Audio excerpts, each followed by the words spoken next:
বঙ্গোপসাগরে অবস্থানরত লঘুচাপটি নিম্নচাপে পরিণত হয়েছে।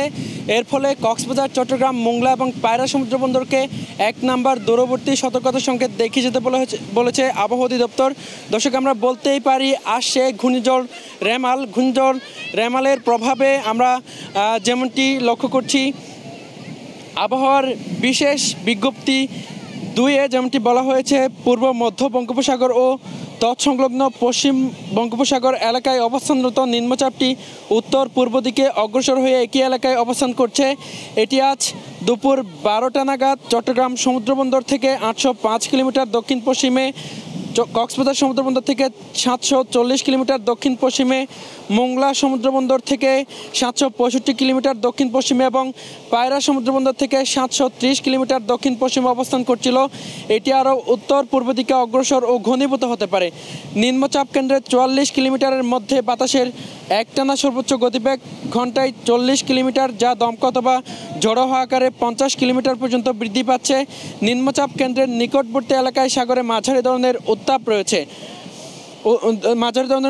রয়েছে। এর ফলে চট্টগ্রাম, কক্সবাজার, মোংলা, পায়রা সমুদ্র বন্দরকে ১ নম্বর দূরবর্তী সতর্ক সংকেত দেখিয়ে যেতে বলা হয়েছে। এছাড়া উত্তর বঙ্গোপসাগর ও গভীর সাগরে অবস্থানরত মাছ ধরার নৌকা ও ট্রলারকে পরবর্তী নির্দেশ না দেওয়া পর্যন্ত উপকূলের কাছাকাছি থেকে সাবধানে চলাচল করতে বলা হয়েছে। সেই সাথে তাদেরকে গভীর সাগরে বিচরণ না করতে বলা হয়েছে। আবহাওয়া অধিদপ্তরের ২ নম্বর বিজ্ঞপ্তিতে এসব তথ্য জানানো হয়েছে। আমরা যেমনটি লক্ষ্য করছি, ঘূর্ণিঝড় রেমালের প্রভাবে কক্সবাজারে এখনও পর্যন্ত কোনো প্রভাব পড়েনি। কক্সবাজারে আমরা যেমনটি লক্ষ্য করছি, একটু দূরেই যদি আমরা তাকাই, লাল হলুদ পতাকা টাঙানো হয়েছে, অর্থাৎ এখন কক্সবাজার সমুদ্র সৈকতে গোসলের জন্য নিরাপদ। এখন কিছু সংখ্যক পর্যটক এখানে গোসলে নেমেছে। আমরা একজন লাইফগার্ড কর্মীর সাথে কথা বলতে চাই, যদি একটু জানাতেন আসছে ঘূর্ণিঝড় রেমাল, এর ফলে এখানে কোনো প্রভাব পড়েছে কিনা।